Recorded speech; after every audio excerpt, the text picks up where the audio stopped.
And then it all started.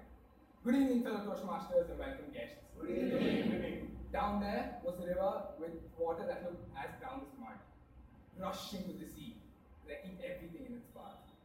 And I was to zip line over it. With my phobia of heights, I was scared out of my wits. There are going to be situations in life which seem too difficult to conquer. Our fears make it impossible to beat.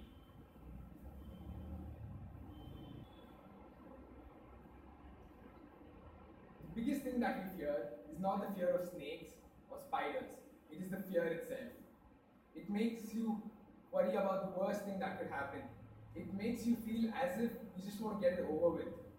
It clouds your judgment and makes you think, what am I doing? How many of us have been in that situation? Most of us. Have you ever thought about the feeling that you would get if you actually completed? It had been almost a year since I had any physical activity.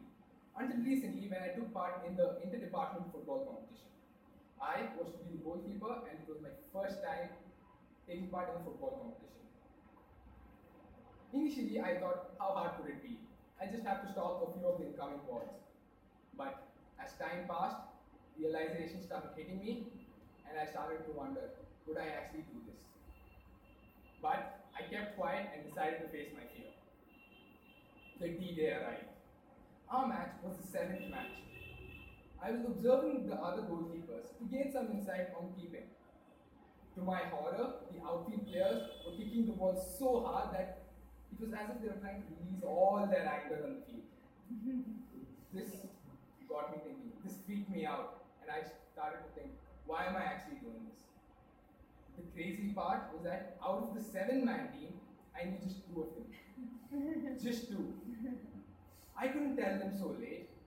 I didn't want to let them down. Just before the match started, my teammates realized that I was flustered, and they gave me some practice. And this raised my confidence. Now I could go onto the field. Little did I know that confidence could help so much. The match started. The first few minutes, I made a couple of saves. And then, like thunder from out of nowhere, a fierce shot came in, and I let the ball go in. I was distraught with myself and let the team down. The halftime whistle blew, and we were trailing. Just as the second half started, our team managed to score a goal, and we were back on level terms. The rest of the match went goalless. It was now time for the dreaded penalties. A senior team member stepped up to me and told me that he was going to keep the goal.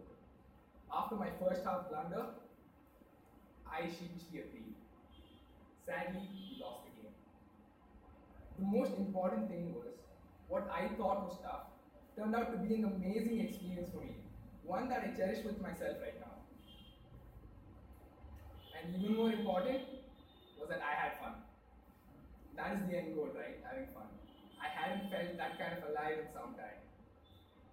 The feeling that you get after you actually complete it is so good that it gives you one more thing to smile about. It induces you to try things which you would never have tried in your life. Conquering these situations helps you react better in uncomfortable conditions. Whenever you're facing such a situation, I have only one solution. Face it and evolve. If you don't try it, how will you know if you're actually good at it?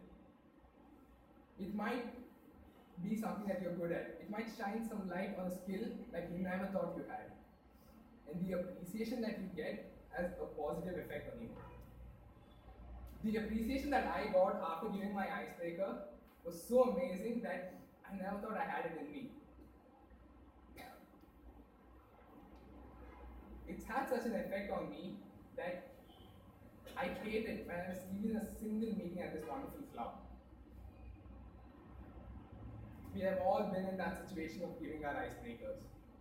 The name says it all. The nerves it took for me to come up here and give my icebreaker. I needed way too much calming that day. Thanks to my mentor for that. I had never been that nervous. Not even when my board results came out. But once I stepped down here, I just seemed to like the sport. I went on to give an amazing speech, and the applause and appreciation that I got afterwards was like the icing on the cake. This had unlocked a skill in me that I never knew I had. There are going to be situations where it seems too difficult to do it. At that point, face the fear, because the grass is greener on the other side. Oh, before I forget, all I ever wanted to do when I was on that zip line was, any guesses? Turn around and run. Similar, get off it. But my dad forced me into it, and that was the first time I ever conquered my fear. Obviously, thanks to my dad. Let me leave you with one thought. Everything seems too difficult unless you actually try it.